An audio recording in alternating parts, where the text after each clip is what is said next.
నమస్తే. సామాన్యుడి చేతిలో సామాజిక అస్త్రం నెంబర్ 1 న్యూస్కి స్వాగతం. నేను రవీంద్ర. ఆంధ్రప్రదేశ్లో మరొక స్కామ్ వెలుగులోకి వచ్చింది. చాలా ముఖ్యమైనటువంటి పరిణామంగా దీన్ని చూడాలి. గత 5 ఏళ్ల పాటు అధికారంలో ఉన్నటువంటి వైఎస్ఆర్సీపీ బృహత్తరంగా, ముఖ్యంగా ఎంతో ప్రతిష్టాత్మకంగా ఆ పథకాన్ని అమలు చేయాలని ఒక నిర్ణయం తీసుకుంది. రాష్ట్రంలో ఉన్నటువంటి పేదలకు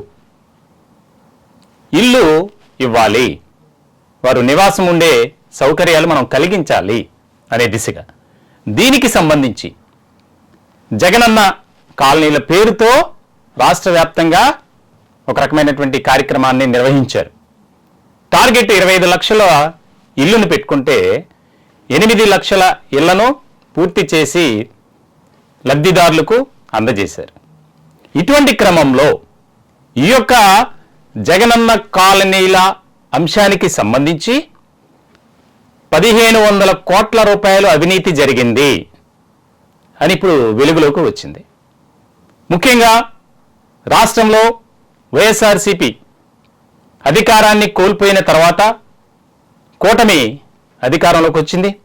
వచ్చిన తర్వాత ఒక్కొక్క దానిపై విచారణ చేయిస్తుంది. దానిలో భాగంగానే ఈ పథకంలో చోటు చేసుకున్నటువంటి అక్రమాలు కానీ, వెలుగు చూసినటువంటి అవినీతి ఏదైతే ఉందో వాటిని బయటికి తీయాలి అనే ఒక టార్గెట్తో కూటమిలో పెద్దలు ఒక నిర్ణయం తీసుకున్నారు. దానికి సంబంధించి విజిలెన్స్ అండ్ ఎన్ఫోర్స్మెంట్ అధికారులకు, ఆ విభాగానికి ఈ యొక్క విచారణ బాధ్యతను అప్పగించారు.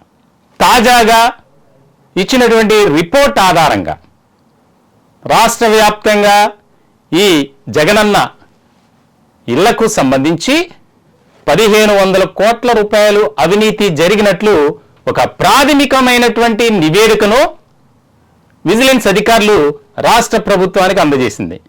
ఇప్పుడు ఇది కీలకమైనటువంటి పరిణామంగా రాష్ట్ర రాజకీయాల్లో మారింది.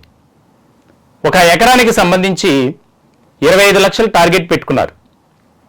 కానీ దానికి సంబంధించి చాలా అవకతవకలు, ఎన్నో అక్రమాలు జరిగాయి అనేది మంత్రిమండలిలో తీసుకున్నటువంటి నిర్ణయం.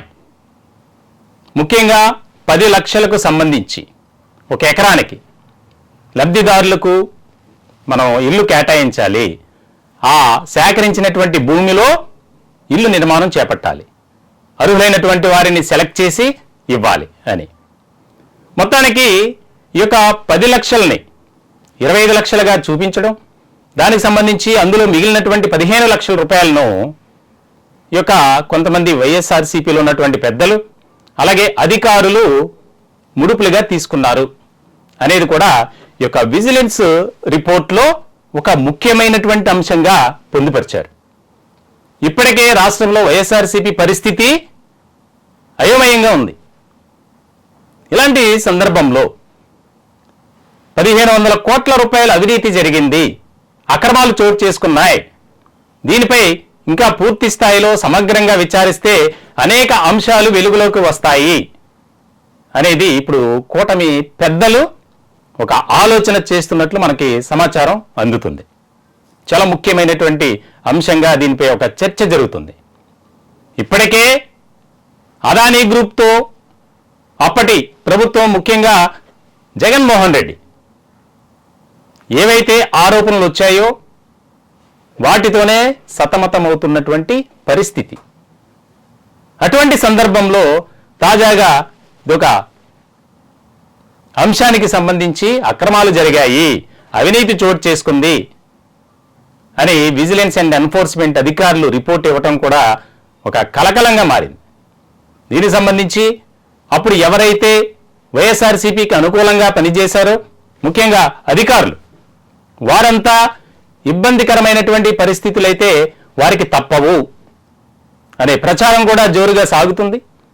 దీనికి సంబంధించి కేసులు కూడా నమోదు చేసి పూర్తిగా దీన్ని బయటికి లాగాలి, ప్రజలకు మనం తెలియజేయాలి, అధికారాన్ని అడ్డు పెట్టుకుని ఇటువంటి అక్రమాలకు, అవినీతికి పాల్పడినటువంటి వారిని వదలకూడదు అనే ఆలోచనతో నిర్ణయం తీసుకున్నట్లు కూడా తెలుస్తుంది.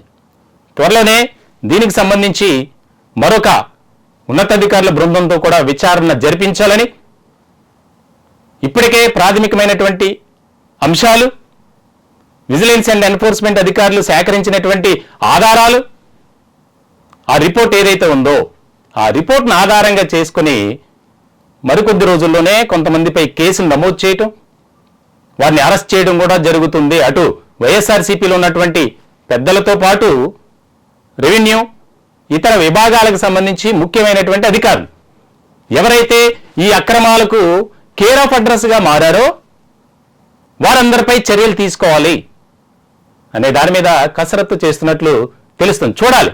ఇప్పటికే వైఎస్ఆర్సీపీ చాలా గడ్డు పరిస్థితులను ఎదుర్కొంటుంది. ఇలాంటి క్రమంలో మరొకటి వారిపై పడింది. మూలిగే నక్కపై తాటికాయ పడినట్లుంది వారి పరిస్థితి, ముఖ్యంగా జగన్మోహన్ రెడ్డి. చూడాలి ఎలాంటి పరిణామాలు చోటు చేసుకుంటాయనేది చాలా కీలకంగా మారినటువంటి వ్యవహారం.